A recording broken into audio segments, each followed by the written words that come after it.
ನಿಜವಾಗ್ಲೂ ಅವನಿಗೆ ಜೀವಾವಧಿ ಶಿಕ್ಷೆ ಕೊಡಬಾರ್ದು, ಗಲ್ ಶಿಕ್ಷೆ ಕೊಡಬೇಕು ಅವನಿಗೆ. ಈ ಘಟನೆಯಿಂದ ನಮ್ಮ ಮಾದೇಶ್ವರ ಬಡಾವಣೆಯಲ್ಲಿ ಕೆಟ್ಟ ಹೆಸರು ಕೂಡ ಬಂದಿದೆ ನಮಗೆ.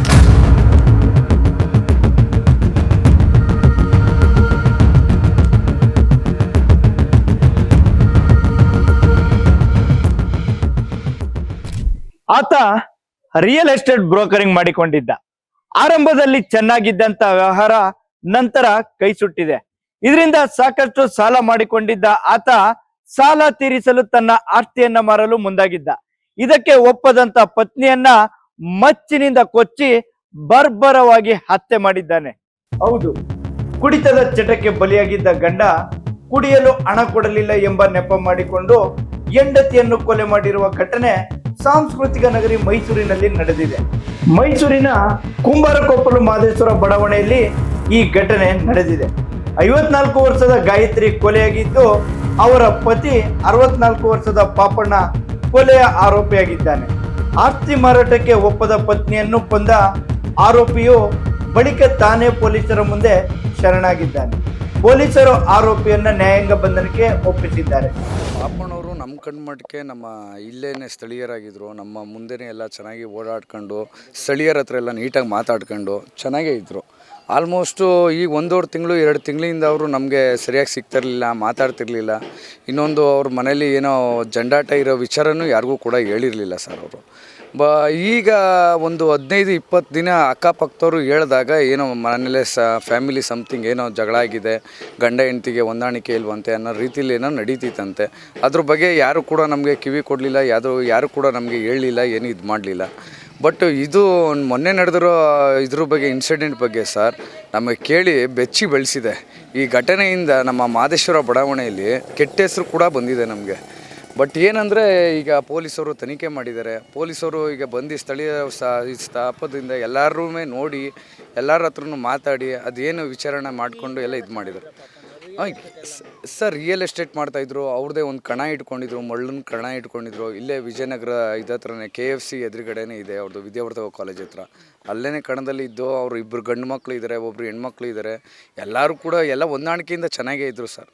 ಇದು ನಾವು ಕೇಳಿ ನಮಗೆ ಶಾಕ್ ಆಗೋಯ್ತು. ಇದು ಮನೇಲೇ ಆಗಿರೋದು ಸರ್. ಮನೇಲಿ ಕೂಡ ಯಾರೂ ಇಲ್ಲದೆ ಹೋದೋ ಟೈಮಲ್ಲಿ ಅವ್ರ ಗಂಡ ಹೆಂಡತಿ ಇರೋ 2 ಟೈಮಲ್ಲೇ ಹಿಂಗಾಗಿರೋದು ಸರ್. ಫಸ್ಟು ನೋಡಿದೆ ಅವರ ಮಗ ಅಂತ ಕೇಳ್ಪಟ್ಟೆ. ಅದು ಸ್ಥಳೀಯರು ಹೇಳಿರೋ ಪ್ರಕಾರ ನಮಗೆ ಅವ್ರ ಮಗ ನೋಡಿದ್ರಂತೆ. ಅವ್ರ ಮಗ ನೋಡಿ ರೂಮ್ ತೆಗೆಯೋಷ್ಟೊತ್ತಿಗೆ ಈ ಥರ ಘಟನೆ ಆಗಿ ಅವ್ರು ಆಲ್ರೆಡಿ ಪೊಲೀಸವ್ರ ಹತ್ರ ಸರೆಂಡರ್ ಆಗಿದ್ದಾರೆ ಸರ್. ರಿಯಲ್ ಎಸ್ಟೇಟ್ ಉದ್ಯಮದಲ್ಲಿದ್ದ ಪಾಪಣ್ಣ ಇತ್ತೀಚೆಗೆ ವ್ಯವಹಾರದಲ್ಲಿ ನಷ್ಟ ಅನುಭವಿಸಿದ್ದರು. ಇದರಿಂದ ಸಾಲ ತೀರಿಸಲು ಊರಿನಲ್ಲಿನ ಆಸ್ತಿ ಮಾರಲು ಮುಂದಾಗಿದ್ದರು. ಆದರೆ ಇದಕ್ಕೆ ಪತ್ನಿ ಒಪ್ಪಿರಲಿಲ್ಲ.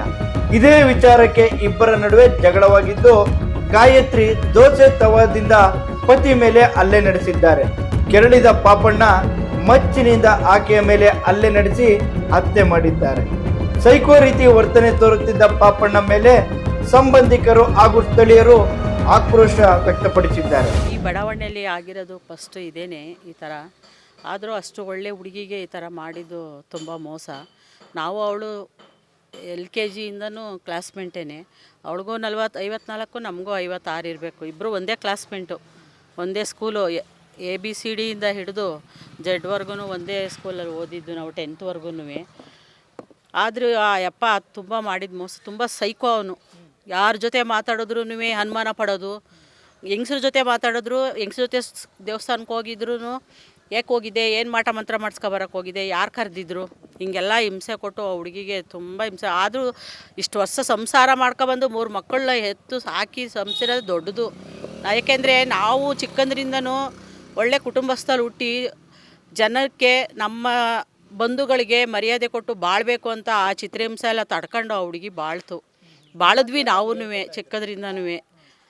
ಆದರೆ ಈ ಥರ ಲಾಸ್ಟಲ್ಲಿ ಯಾವತ್ತೋ ಸಾಯ್ಬೇಕಾಗಿದ್ದವಳೆ ಇವತ್ತು ಹೇಳ್ಕೊತಾ ಇದ್ರು. ಆದರೆ ಈ ಥರ ಮಾಡಿದ್ದು ತುಂಬ ಮೋಸ ಯಪ್ಪ. ಯಾರಿಗೂ ಪ್ರಪಂಚದಲ್ಲಿ ಯಾರಿಗೇ ಆಗಲಿ ಈ ಥರ ಮೋಸ ಆಗಬಾರ್ದು. ಹೆಣ್ಮಕ್ಳುಗಳಿಗೆ ಏನೇ ತಪ್ಪಿದ್ರು ಬರೀ ಗಂಡಿಗೆ ಮಾತ್ರ ಹೆಣ್ಣಿಗೆ ಸೌಕರ್ಯ ಕೊಡಿ ಅಂತ ಅವು ಕೇಳಲ್ಲ.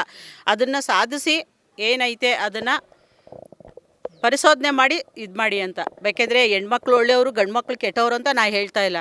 ಎಲ್ಲರೂ ಒಂದೇ ರೀತಿ ಇರಲ್ಲ. ಗಂಡಲ್ಲೂ ಕೆಟ್ಟವ್ರು ಇರ್ತಾರೆ, ಹೆಣ್ಣಲ್ಲೂ ಕೆಟ್ಟವ್ರು ಇರ್ತಾರೆ. ಆದರೂ ಪರಿಶೋಧನೆ ಮಾಡಿ ಅವನಿಗೆ ನಿಜವಾಗ್ಲೂ ಅವನಿಗೆ ಜೀವಾವಧಿ ಶಿಕ್ಷೆ ಕೊಡಬಾರ್ದು, ಗಲ್ ಶಿಕ್ಷೆ ಕೊಡ್ಬೇಕು ಅವನಿಗೆ. ಒಟ್ಟಾರೆ ಕೊಲೆ ಆರೋಪಿತನನ್ನು ಬಂಧಿಸಿರುವ ವಿಜಯನಗರ ಪೊಲೀಸರು ಆರೋಪಿಯನ್ನ ನ್ಯಾಯಾಂಗ ಬಂಧನಕ್ಕೆ ಒಪ್ಪಿಸಿದ್ದಾರೆ. ಆದರೆ ಹಣಕ್ಕಾಗಿ ತಾಳಿ ಕಟ್ಟಿದ ಹೆಂಡತಿಯನ್ನೇ ಕೊಂದ ಪಾಪಿಯ ವಿರುದ್ಧ ಸಾರ್ವಜನಿಕರು ಆಕ್ರೋಶಗೊಂಡಿದ್ದಾರೆ.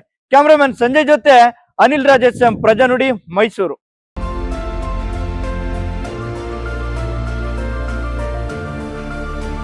ನೈಜ ಸುದ್ದಿಗಾಗಿ ನೋಡ್ತಾ ಇರಿ ಕನ್ನಡಿಗರ ಪ್ರಜಾನುಡಿ ದಿನಪತ್ರಿಕೆ.